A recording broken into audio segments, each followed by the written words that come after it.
Ново парче, нов дел од видео едицијата на подкастот Синдикатот за новинарските работи. Долго време не јавуваме и генерално станува збор за една инверзија која што не е намерна, е неопходна заради актуелни состојби во синдикатот и лично приватно. Но конечно, гостин во видео подкастот Синдикатот за новинарските работи е човекот кој што практично е синоним, жената која долги години важеше, а и по повлекувањето од лидерската позиција се уште важи за жената која беше бранител на правата на новинарите и на медиумските работници во земјава. Добре дојде за Тамара Чаусидис. Добро ве најдов. Тамара, како сега ова изгледа од оваа позиција, од оваа временска дистанца? 2009, 2008, 2010 созрева амбиентот, потребен е неопходен е синдикат. Па, од оваа перспектива изгледа одлично, затоа што обстана. Тоа беше во еден темен период, морам да признам дека мојата лична амбиција беше само да обстанеме, да постоиме. Затоа што некога се формиравме, ама набрзо потоа станавме државен непријател број 1. И се беше насочено кон тоа да не нема како организација. Имаше соопштенија и лични и за нас и така натаму. Бевме едноставно таргетирани, класифицирани како непријателска организација, опозициона организација и така натаму. И навистина беше напорот и енергијата беа насочени кон тоа да обстанеме, да останеме, но и да бидеме гласни и мислам дека се ни успеа. И од оваа перспектива сега, кога гледам дека синдикатот продолжува со нови луѓе, со нова енергија, со нови лица, можам да кажам дека одлично изгледа. И многу ми е драго. Вредеше ли сето она што ти го минуваше во еден тежок период? Јас имав моменти кога ми беше многу тешко. Кога состојбите се влошуваа, медиумите се затвара. Ние ќе отидевме да протестираме за плати, медиумот ќе се затвори, не 1, 3, луѓе остануваа без работа. И навистина беше многу тешко. И јас имав дилеми на дали ова вреди, дали ова добро, дали и се сеќавам син ми тогаш ми каже, ама замисли да молчите. Замислите тогаш како тоа ќе се случува. Така што мислам дека вредеше и вреди. Вредноста на синдикалното организирање, на разговорот за потребата луѓето во оваа индустрија да бидат достоинствено платени, достоинствено третирани, да продуцираат професионално и квалитетно, е потреба која секоја професија има. Новинарите во оваа земја покажаа дека се авангарда и дека проговараат и се бунат и знаат да артикулираат потреби и вредности и тогаш кога другите професии молчат или ја избираат комотната позиција да седнат ускут на власта, на моќта, на центрите на моќ и да молчат. Се уште имаме примери кои што ја љубат комфортната зона, и меѓу нас, се разбира. И тоа е непоправливо штета. Па затоа што како општество се лизгаме надоле, не мислам дека тука сме ние иземени како фела, се разбира, има луѓе, јас голем дел од мојот ангажман го посветив на тема пропагандисти, квази новинари и така натаму, затоа што не знам колку луѓето знаат, меѓутоа мојот мотив да влезам во синдикално организирање беше саморегулацијата. Значи, јас бев активна во саморегулацијата, потребата новинарството да биде третирано, но и да биде професионално. И кога видов дека многу од наши колеги се ставени во ситуација на економски робие, на заложници, на ситуацијата да останат без работа, имаат кредити, купиле стан, купиле кола, се задолжиле, жената или сопругот не работи и така натаму, и они се напросто принудени да бидат неетични, да бидат гласноговорници на одредена групација и така натаму, да си ја продават професионалното достоинство за економска некаква сигурност, па таа барем да е добра, него е одвај, нели, стално ве држат на кратко јаже, токму затоа за да можат да ве контролираат. И тогаш сватив дека тука е проблемот. И знаете што, тука е проблемот во секоја професија. Ние како општество нас не манипулираат преку таа економска зависност.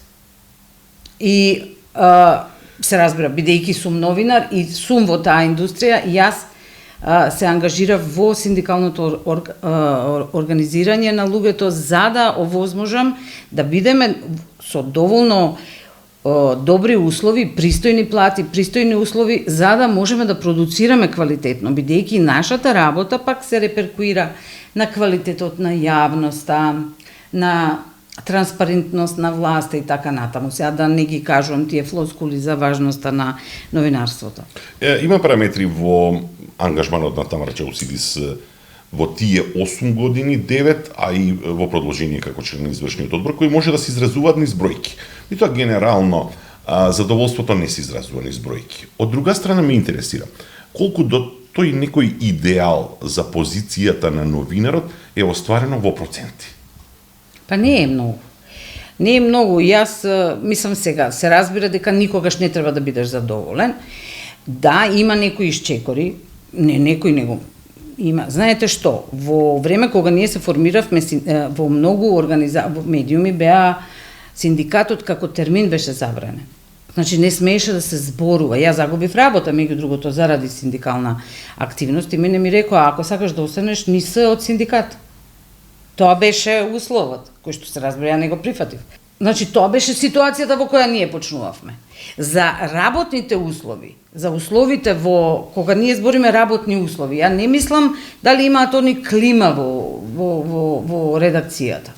Дали е тоа, не знам, дали имаат супер брзи компјутери, се разбира, тие работи се важни. Јас зборувам за слободата да известуваш, да не ти се мешаат во тоа што работиш, да не ти нарачуваат, и тоа се услови за работа. Правото да бидеш професионален исто така услов за работа. Така што ние кога почнувавме, синдикат беше непознат термин, забранет термин. Тоа прво. Второ, банални работи, годишен одмор. Обврската да ви дадат годишен одмор. Исто така беше непознаница. Ви дава календарски 10 дена и толку. Луѓето што работеа усмеј сега. И натаму има проблеми. Има редакции каде што и натаму синдикат е забранет. Нема да се произнесуваме низ бројки, низ проценти, во секој случај доста е направено. Но еве, мислам сега веќе за работните услови, за условите на новинарите се разговара, се ангажираат луѓе, се реагира. Веќе не решаваат со одмавнување на рака, како што беше порано случај. Една голема, сериозна, долга листа на соработници во периодот од 2010-та на многу храбри луѓе во нашата професија. Па, таква ни е професијата. Прво ние знаеме да бидеме пред камери, да реагираме, имаме достав, имаме пристап до медиуми, до колеги. Тоа прво, а второ, па такво беше времето, знаете, многумина беа изложени на ситуации во кои остануваа без работа преку ноќ. Им беа забранувани емисии и така натаму, така што логично беше да се ангажираат во отпорот. И тоа беше... Низ синдикалната кариера, ако може така да наречам, ангажман на Тамара Чаусидис, се провлекуваат само премрежи. Дел споменавме, мене лично ми се две многу во фокусот и неизбришливи. Едното беше пропаѓањето на МПМ, а второто беше случајот на Томислав Кежаровски. Кој е поважен, кој ти одзеде повеќе време и енергија? Мислам, различни се потполно. Мислам дека лично, емотивно, па и временски, ако сакате, случајот со Кежаровски многу повеќе ме ангажираше. Јас не го познавав него. Мене таа ситуација ми беше страшна. Важна напомена. Значи, Тамара Чаусидис и Томислав Кежаровски претходно не се знаат. Нема приватни линии, врски. Никако. Не, тој мислам дека беше во Нова Македонија, сложеше нешто не знам, МВР или што следеше. Јас сум радиски новинар, водев на дворешна политика, никако не сме се среќавале на пресови, никогаш не сум знаела како изгледа тој човек. Но ситуацијата и сето тоа, прво, нели, и сето тоа што ни се случи со Никола Младенов, па потоа го загубивме и Беличанец, кој беше доста силен, важен активист. И така натаму, тоа беше едно многу тешко време и емотивно и се вложив комплетно во таа приказна, не само јас се разбира. И целиот синдикат, и формиравме и координативно тело, за да не биде една организација да ја води, него бевме од повеќе организации, така и ете тоа заврши така како што заврши, но и МПМ беше исцрпувачка една битка која за жал заврши лошо, затоа што се затворија медиумите, луѓето останаа без работа, дополнително се засити пазарот, тоа значи се пагаат цените, платите, понудата е поголема, побарувачката помала и тежок беше тој период, иако ако гледате вака, па сега да, се затворија, меѓутоа, мислам што беше поентата, да работат без плата со години, тоа не е решение. Што веле искуствата во тоа време на пријателите, синдикални лидери, на новинарските и медиумските здруженија во регионот и одоколу? Сите ли доживуваат повеќе порази отколку победи? Проблемот со синдикалните победи е што со нив не треба да се фалите. Тоа се најчесто обештетување на луѓе, решавање на нивни приватни ситуации кои што невкусно е сега да ги истакнувате и така натаму, а поразите се јавни, поразите се видливи и тогаш стално имате впечаток дека поголем е број на порази него победи, иако ние, например, бележиме судски победи, враќање на работа, обештетување на луѓето. Имавме и такви, во тој период имавме некои 20 на такви ситуации во кои што... Разни форми на компензација. Да. Сега, али тоа се знаете, компензација, човекот не сака после да се врати на работа и така натаму. Мисля, што, ќе идете, ќе правите прес, ќе се фалите, мислам, невкусно. Вистинскиот имидж на организацијата се прави меѓу, пошто нас не ни е целта јавноста, нас колегите ни се битни, што мислат тие за нас. Тоа прво. А инаку, да, во регионот ние имаме комуникација, како што и сега знам дека раководството има комуникација со колегите од регионот, горе-долу, најрегулирана е состојбата во Хрватска, која што всушност ги наследи готово со транзицијата, они веќе има силна синдикална сцена, која што продолжи по независното на земјата. Кај нас тоа не беше така. Ние немавме силен новинарски синдикат. Синдикатите беа тие што се и сега, големи мастодонти кои што преговараат со влада, меѓутоа ги забораваат малите членови и така натаму, не се активистички, туку се бирократизирани, што има своји предности, меѓутоа де факто такви се. И така што Хрватска е во таа смисла подобра, меѓутоа и нив не име сјајно, и они немаат, например, колективен договор на ниво на гранка, имаат некакви поединечни кои што како што истекуваат не се обновуваат. Тоа е исто карактеристично. Во Србија исто има проблем на таа тема. Едно време ние бевме доста вака најактивистички синдикати. Ама и состојбата ни беше таква, мислам, да поттикнува протести, да имавме такви ситуации, повеќе бевме на улица него што бевме во канцеларија. Морам да ги предупредам нашите гледачи, општо генерално сите, па и колегите новинари и медиумски работници.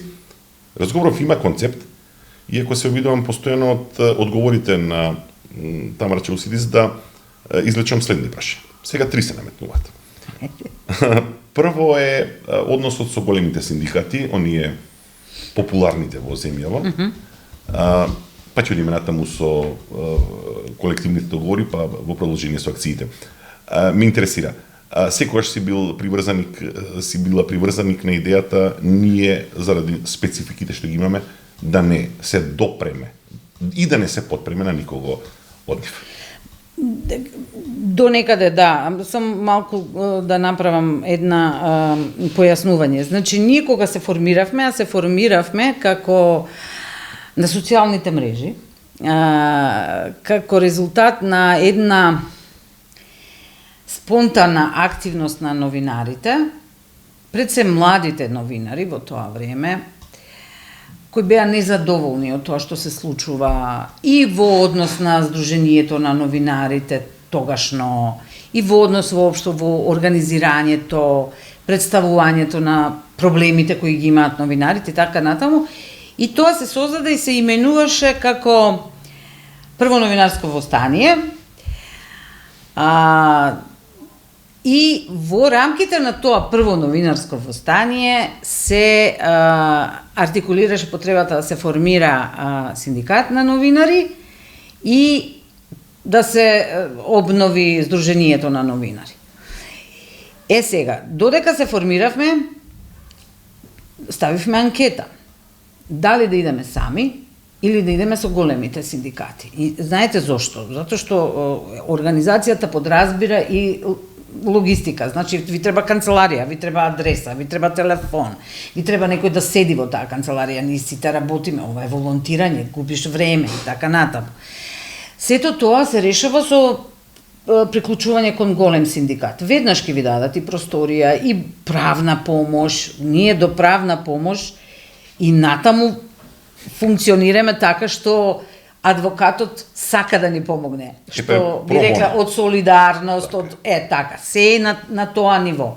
И се уште е по 10 колку години веќе постојам 12 години, ние се уште работиме волонтерски, пробоно, без непрофесионално во смисла да бидеме платени за тоа и така натаму. Мнозинството реши да одиме сами, затоа што перцепцијата на големите синдикати е таа која што и ја споделувам, дека се бирократизирани, дека се бавни, дека се партизирани, дека тактизираат, а тоа потоа апсолутно се покажа дека е така.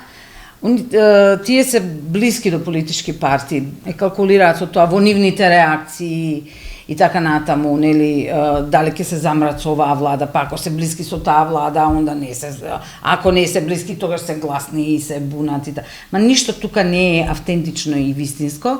И ние одевме сами со тоа што се разбира, не можеш сам, и ние формиравме се препознававме, во тоа време се препознаваш со некој кој што ги споделува твоите вредности и така се препознавме со левичарските движења од тоа време, Ленка и солидарност, со УПОС од тоа време, кој што беше нели бунтовен колку што му дозволуваше формата, се солидаризиравме со штрајкот на клинички центар, со лекарите и се препознавме со нивниот синдикат, со доктор Ставрич и така натаму, мислам, и формиравме повелба за солидарност. Тоа не беше формална организација, но беше некаков вид на меѓусебно помагање, координирање, особено околу 1 мај. Ако се сеќавате порано, прославата на 1 мај, протестите на 1 мај беа видливи и така натаму. Така што ние не бевме сами во таа смисла. Кога имавме потреба, ги вклучувавме колегите од Меѓународна федерација на новинари, од Европска федерација на новинари. Регионалните синдикати реагираа на ситуациите кај нас, на МПМ, например, германскиот синдикат, големиот германски синдикат, испрати човек тука да види што се случува со, бидејќи тогаш ВАЦ го водеше МПМ и како резултат по тоа ВАЦ замина. Така што не мислам не резултат на тоа, него резултат на ситуацијата во која што беше МПМ. Сакам да кажам, имавме ние постојано поддршка, солидарност, координација, но како синдикат, како организација бевме сами. И остануваме и ден денеска, да. И делува дека одлуката и од тоа време и денеска е добра. Одиме на следното од трите прашања кои произлегува од твојот одговор. Колективниот договор се наметнува како некаков императив во работата на синдикатот. До овој момент ти најконкретно и луѓето од ССНМ диригира и успеа да потпишат еден. Да. И останаме на него. Да. Многу е тоа тешко со колективни договори, бидејќи тие претпоставуваат добра волја од двете страни. Тоа значи работодавачи кои до вчера забрануваат синдикат, сега да седнат и да преговараат за колективен договор. И нашата активност во голем дел беше да го популаризираме, бидејќи луѓето и нашите членови не разбираат што е колективен договор. Мислеа дека тој се носи у собрание како некаков закон, бидејќи тој има сила на закон во суд. Но тоа не е закон, тоа е како да кажам, договор меѓу тебе и мене. Така што некако успеавме да го анимираме членството што значи колективен договор. Но многу тешко тоа ни оди со работодавачите, бидејќи они го доживуваат како да треба да даваат права, а не е така. Заедно со правата се договараат и обврските. Се уредуваат обострано. Да, се уредуваат односите и тоа е многу подобро за некој, бидејќи знае со кого преговара, зашто преговара и така натаму, отколку да преговара со 100 и така. Но нашите менаџери не знаат да менаџираат. Тие знаат да раскараат, тие менаџираат со страв, со закани. Тоа не е вистински авторитет, тоа е лажен авторитет. И немаат капацитет за еден вистински авторитет и тоа така го прават, затоа тие не можат да седнат и да преговараат за колективен договор. За жал, голем дел и од членството не ги разбира работите што е колективен договор, го доживуваат и тие така као сега наши привилегии. И од една страна, од друга страна, во барањата одиме во некакви екстреми од типот бата ли колективен договор, ајде да збориме за бенефициран работен стаж, ајде да збориме за, не знам, поголеми... Мина труд, недела. Така. Сега, што е проблем? Тоа е све супер, тоа е све одлично. Меѓутоа, ние не можеме да се избориме, луѓето да не ни се вработени на определено. Мислам дека се изборивме, барем има подобрување во таа смисла, голем дел од нив не се веќе хонорарци. Вие имавте ситуација кога пола од луѓето беа хонорарци во медиумите. Тоа што значи? Немаат социјално здравствено, може да ги отпушти со порака на мобилен, што се случуваше и така натаму. Сега се на договори, ама се веќе на 6 месеци, на 3 месеци и тоа се обидува. Значи не можеме да издействуваме да им плаќаат работа во недела. А закон постои за ама не им плаќаат. Па сега тука се натегаат, па 500 денари, па 300 ќе ви дадам, па не знам ова она. Сам наситно. Тоа не се вистински менаџери. Ни само ситуацијата ги довела да бидат, да имаат моќ. И они ја ползуваат, така како што им одговара според интелектот и образованието. Но, сакам да кажам, колективните договори се примарни. Колективните договори се начинот на кој што се утврдуваат платите. Гледате, сега владата во еден момент сакаше да протне платите со закон да се решаваат. Знаете што значи? Никад нема да се сменат. Тики во собрание треба да се сменат, а гледате колку е ефикасно собранието. Колективен договор е ја и вие се договараме. Се разбира во добра волја и со добри односи. Тука никој никого не може да натера. Вие не можете некого да натерате да седне со вас да преговара и обратно. Се надам дека таква големина човечка, менаџерска ќе покажуваат некои следни акционери, менаџери, раководители на нашите медиуми.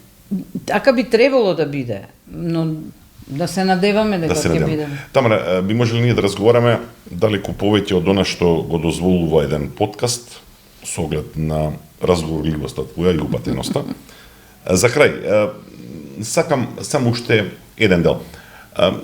Остана препознатлива, освен по сиот труд, ангажман, жртва и така натаму, и по акциите, по герила, по востанија, по начин да се допре и до членството и до јавноста. Имаше еден период на корона криза, се одолжи и сето тоа замре. Време ли е да се вратиме на такво нешто? Јас сум секогаш за тоа, за креативни акции, не мора тоа да бидат протести, класични, но секогаш има начин да се изрази незадоволство или да се артикулира одредена потреба, само и само ако има солидарност. Ако нема солидарност меѓу колегите. А знаете, тоа е врзивното ткиво и тоа е местото каде што најмногу не тепаат. Тоа е местото на кое што не уриваат. Не караат едни со други, со различни плати, со привилегии, навидум некакви пристапи до софрата на моќта и луѓето подклекнуваат. И солидарноста, а обично криза е место и време пред се, кое ја јакне солидарноста. Кога на сите ни се случува лошо, кога немаме сите, тогаш препознаваме дека е многу важно да се бориш за другиот, ако сакаш тој да се бори за тебе. Многу ти благодарам.